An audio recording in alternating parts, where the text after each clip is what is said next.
দীর্ঘ ১.৫ দশক পর বাংলাদেশ দাঁড়িয়ে আছে এক ভিন্নধর্মী জাতীয় নির্বাচনের সামনে। ২০২৪ সালের গণ আন্দোলনের পর সাবেক প্রধানমন্ত্রী শেখ হাসিনার দল আওয়ামী লীগ নিষিদ্ধ হওয়ায় রাজনৈতিক সমীকরণে এসেছে বড় পরিবর্তন।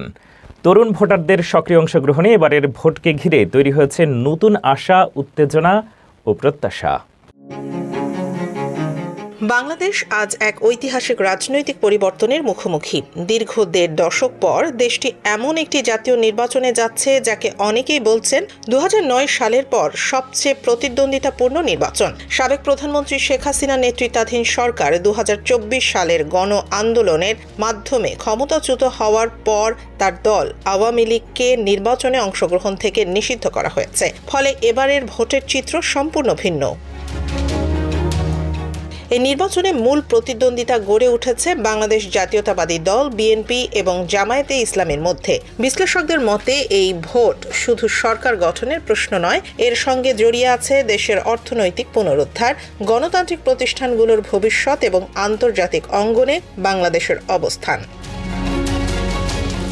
এবারের নির্বাচনের সবচেয়ে আলোচিত দিক হলো তরুণ ভোটারদের ব্যাপক অংশগ্রহণ, বিশেষ করে জেনারেশন জেড, যারা ২০২৪ সালের সরকার বিরোধী আন্দোলনে গুরুত্বপূর্ণ ভূমিকা রেখেছিল। তাদের হাতেই এখন নির্বাচনের গতিপথ অনেকটাই নির্ভর করছে। এই তরুণ ভোটাররা ব্যক্তিকেন্দ্রিক রাজনীতির চেয়ে বেশি গুরুত্ব দিচ্ছেন দুর্নীতি দমন, কর্মসংস্থান সৃষ্টি এবং দ্রব্যমূল্যের লাগাম টানার মতো বাস্তব সমস্যাগুলোর ওপর। নির্বাচনী প্রচারণাতেও দেখা যাচ্ছে নতুন ধারা। সামাজিক যোগাযোগ মাধ্যম, সংক্ষিপ্ত ভিডিও বার্তা এবং সরাসরি তরুণদের সঙ্গে সংলাপ, এই কৌশলগুলো ব্যবহার করছেন প্রার্থীরা। রাজপথের পাশাপাশি অনলাইন প্ল্যাটফর্মেও চলছে সমান তালে প্রচার। ভোটারদের মধ্যে আগ্রহ ও প্রত্যাশা দুটোই বেড়েছে।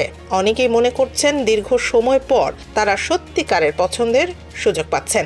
ফলে এবারের নির্বাচনে উচ্চ ভোটার উপস্থিতি হওয়ার সম্ভাবনা রয়েছে। রাজনৈতিক পর্যবেক্ষকদের মতে এই নির্বাচন বাংলাদেশের গণতান্ত্রিক ইতিহাসে একটি নতুন অধ্যায়ের সূচনা করতে পারে, যেখানে তরুণ প্রজন্ম শুধু ভোটার নয়, বরং পরিবর্তনের প্রধান শক্তি হিসেবে আত্মপ্রকাশ করছে।